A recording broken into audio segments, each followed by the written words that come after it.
The Monsters Inc. franchise is one of the most successful in the Pixar universe, and with such a bizarre universe, it's no wonder we have several Monsters Inc. topics to talk about. We could have a few videos about the story or the background of that monster world, but today's question is a bit more scientific. Can the screams be a real power source? I mean, in the movies, screams clearly are a form of energy, with laughter being a much more potent and concentrated version. But today we'll talk outside of the movie. In the real world, could we use screaming as a source of energy, as seen in the movie? So make yourself comfortable or cozy, and reach for your nearest book on the laws of thermodynamics. Before we begin, we must understand what energy really is. The concept of energy in its most basic form is defined as the ability of a body or object to make things work, producing work and generating changes in itself and in others. Furthermore, according to the first law of thermodynamics, energy is neither created nor destroyed, it is only transformed. This means that we pass energy back and forth all the time. And we also transform types of energy into other types of energy through machines, such as a water mill that transforms the kinetic energy of a flowing river into electrical energy. Our society has a great need for energy consumption, similar to that of Monsters Inc. And almost all the machines, devices, and elements we use in our lives run on electricity. To obtain it, we use generating and transforming plants, with hydroelectric plants that transform the kinetic energy of rivers into electrical energy, or wind farms that do the same but with wind. In addition, we use chemical energy such as gas and oil for cars and other means of transportation, solar energy when we use solar panels, which is electromagnetic if we are going to get technical, and of course, there is also nuclear energy. On the other hand, in the monsters world, it seems that the only energy they use, or at least the main one, is electrical energy. We know that there are other energy companies in the monster world, and thanks to Monsters University, we know the name of two of them, Fear Company and Scare Industries. We can also deduce that there is no other source of energy other than screams, judging by the names of these other companies. The energy crisis in Monsters Inc. and the fact that they never mention the viability of any alternative energy to screams, beyond the laughter at the end of the first movie. Something very interesting on the subject is that the monsters' screams do not produce energy. As we see in Monsters Inc., Boo's laughter can easily cause overloads in the grid, and that's our first clue that even though it looks like the monsters only convert laughter or screams into electricity, the energy they use goes beyond that. Normal electricity does not react that way. So this energy is not electricity, or at least it is not conventional electricity. As many have already deduced, it is clear that this type of energy is emotionally charged.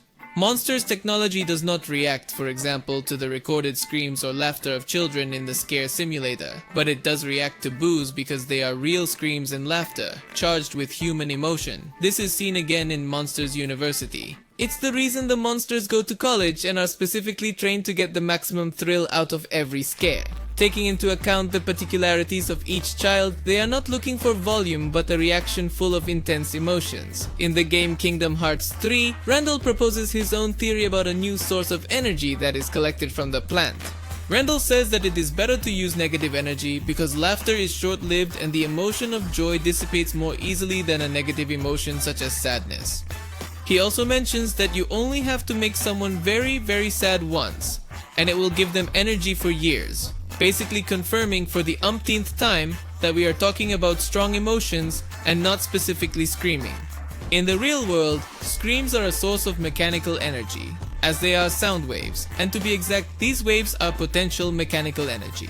The best example I can give you about the energy capabilities of a normal scream comes from this Physics Central article, which calculates how long we would have to scream for to heat up a cup of coffee. Knowing that a person screams at roughly 80 decibels, we're talking about approximately 0.001 watts per second. To put it in perspective, it takes 100 watts, 100,000 times that amount of energy, to light a light bulb.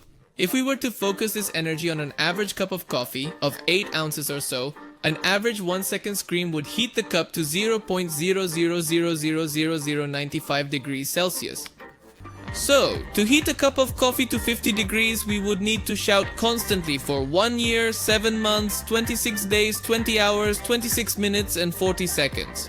And all this is assuming no leakage or loss of energy. So technically a scream works as an energy source. but the mechanical energy it produces is very inefficient for the uses we need, and you will go hoarse before you manage to establish screaming as an alternative energy source. But now we are left with an even more mysterious mystery. We know that monsters don't use this mechanical energy. They use an energy that is somehow tied to the emotions of the one producing the scream or laugh, and it only works on humans. So it seems we have to change our approach and see how they accomplish this first, and then see if we can apply it to the real world or something. So first, we'll have to do a little recap of everything we can see of this strange emotional energy.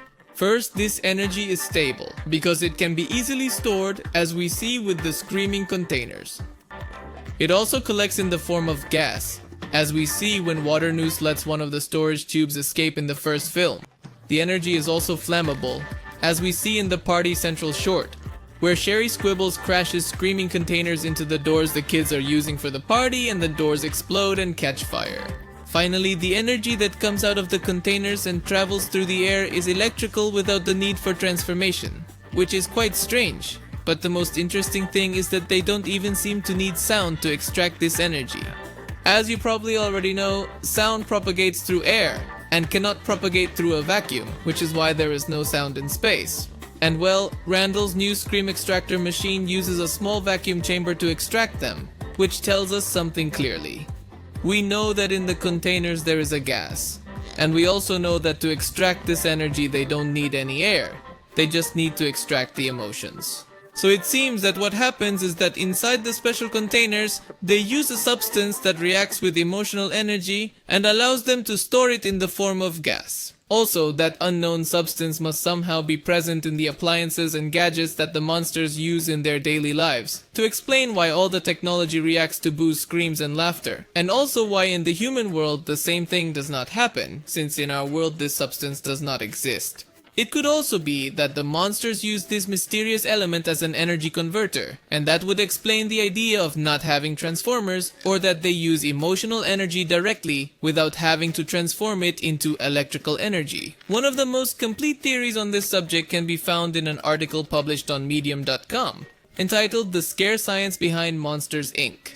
It's a surprisingly thorough study, quite in-depth, and has as many good ideas as it does ridiculously crazy ideas. But one of the good ideas is that in the Monsters Inc. universe, emotions are not just an abstract concept or chemical reactions in the brain. According to the article in Monsters Inc., there are emotion particles, which can enter an energized state if they are produced from a strong enough emotion. This is how they can store the screaming energy and use it as the basis for the functioning of their society. And it is because of these same particles that in our world screams are not as effective a source of energy as in Monsters Inc. As far as we know, in our world there are no emotion particles, no emotional energy or anything like that. While in Monsters Inc. humans are indeed a factory of such particles. Screams in the real world are just sound waves, mechanical energy, and until we figure out how to use this mechanical energy in a super efficient way, we'll probably have to settle for screaming for a year and 8 months to heat up a cup of coffee. I hope you liked this video, even if we didn't reveal an innovative new alternative energy source. And I'll see you in the next video. Bye.